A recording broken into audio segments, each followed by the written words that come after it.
Ya, ya yang lanjutkan aja nih untuk saya lebih ke anak mudanya ini karena nggak ada biar banyak kegiatan atau gimana biar kepantau juga biar takutnya kan kalau nggak kepantau sama orang tuanya mungkin pengurus juga bisa kepantau juga anak mudanya di sini biar enggak yang neko-neko lah gitu maksudnya mungkin gitu aja sih biar banyak kegiatan gimana nih biar ada ininya untuk anak muda yang sekarang Bapak tidaknya rumput.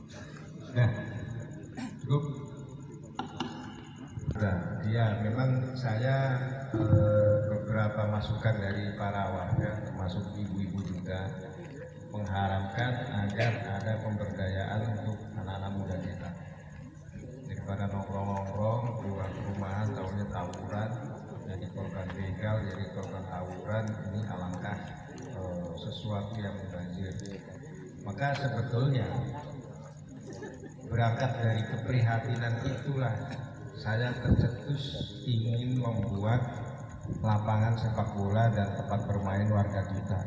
Pertama waktu Pak Ari dan timnya mengadakan turnamen di belakang Metro GP, saya langsung tergugah di situ karena beliau menggunakan lahan yang sebentar lagi akan dibangun rumah, jadi sifatnya sementara.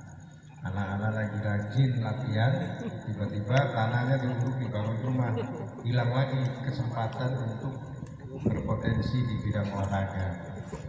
Maka dengan berbagai cara saya mengajak Posisian, saya minta tanah pasung itu supaya bisa kita kelola.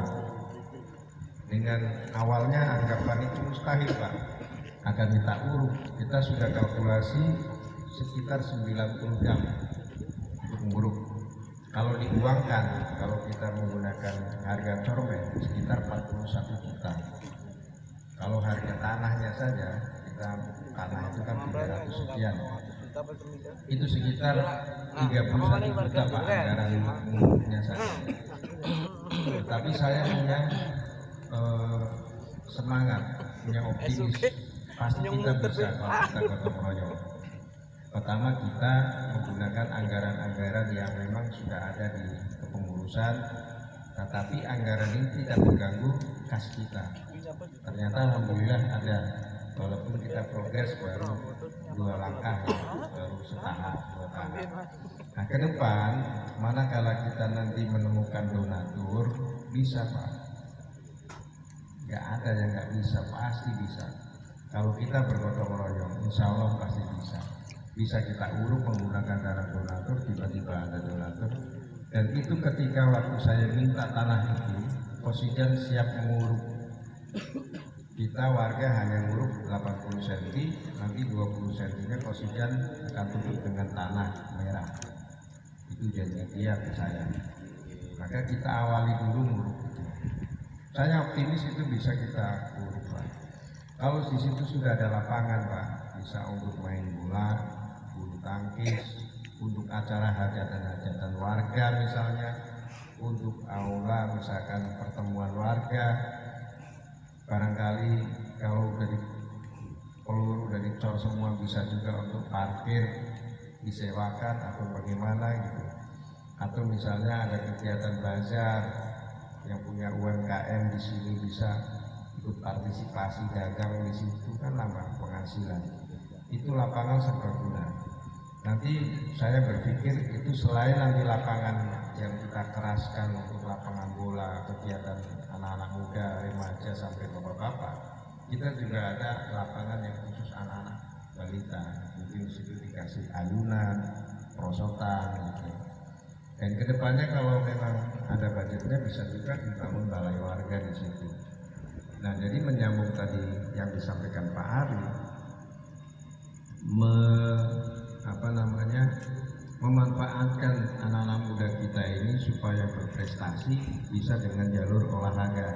Sementara dengan jalur olahraga Pak, dan beberapa anak muda remaja yang kecil-kecil itu sudah dibina latihan bola secara rutin.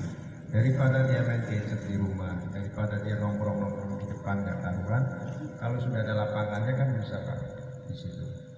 Nah, nanti pemberdayaan potensi anak muda kita jadikan mereka remaja Karang Taruna, sub Karang Taruna ya, kalau tingkat PT sub Karang Taruna, yang mereka mungkin sebagai ujung tombaknya, sebagai penerus kita nanti di sini. Boleh kita bilang Pak, yang hobinya nari, yang hobinya misalkan ekstrakurikulernya ada pencak silat, ada bola, ada kesenian-kesenian, ya kita salurkan di situ. Nanti pada saat 17 Agustus terlihat Pak, ini anak potensinya di mana nih? Itu kita ikutkan lomba. Mereka ada yang lomba pidato, ada lomba puisi, lomba nyanyi. Disinilah bisa digali potensi-potensi anak muda itu.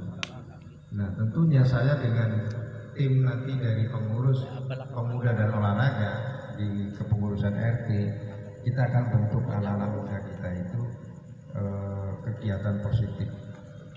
Nanti jadi masukan dari Pak Ari, kita akan data anak-anak muda yang sepantaran SMP, SMA atau di bawahnya, kita data yang hobi bola, kita mainkan bola, lapangannya sudah kita siapkan dalam progres. Mungkin yang hobi-hobi lain kayak senang baca puisi, misalkan nyanyi atau penari atau silat dan lain sebagainya, kita bisa menghadirkan. Kalau lapangannya sudah jadi, saya bisa datangkan ada mungkin pelatih silat atau karate, bisa kita bikin satu cabang karate misalnya. Ada mana Pak Supri? Loh, oh di karate di Pak Supri, bisa kita minta tolong dia melatih anak-anak kecil itu. Jadi masih terbuka Pak Ari, masih banyak yang kita gali dari potensi anak muda kita ini. Karena selain kita ngurusin kas, ngurusin sarana prasarana perumahan, ya perlu juga anak-anak muda itu. Gitu. Terima kasih Pak Ari masukannya. Bagi ini saya akan catat, saya akan konsen nanti di anak muda. Maka nanti kegiatan bola itu, walaupun ini lapangan belum ada, jangan sampai berhenti, tetap lanjutkan. Apa yang dibutuhkan dari pengurus yang seperti kemarin, yang butuh bola, butuh kostum, butuh apa, kita fasilitasi nanti Pak ya, tentunya dengan menggunakan sponsor. Nah, bapak-bapak yang punya anak-anak remaja yang memang potensi bisa main bola, bisa dihubungi Pak Ari, nanti bisa dididik main bola. Demikian Pak Ari jawaban dari saya. Barangkali yang lain Pak masukannya. Tadi sudah potensi anak muda, dewan pengawas, terus boleh yang lain silakan.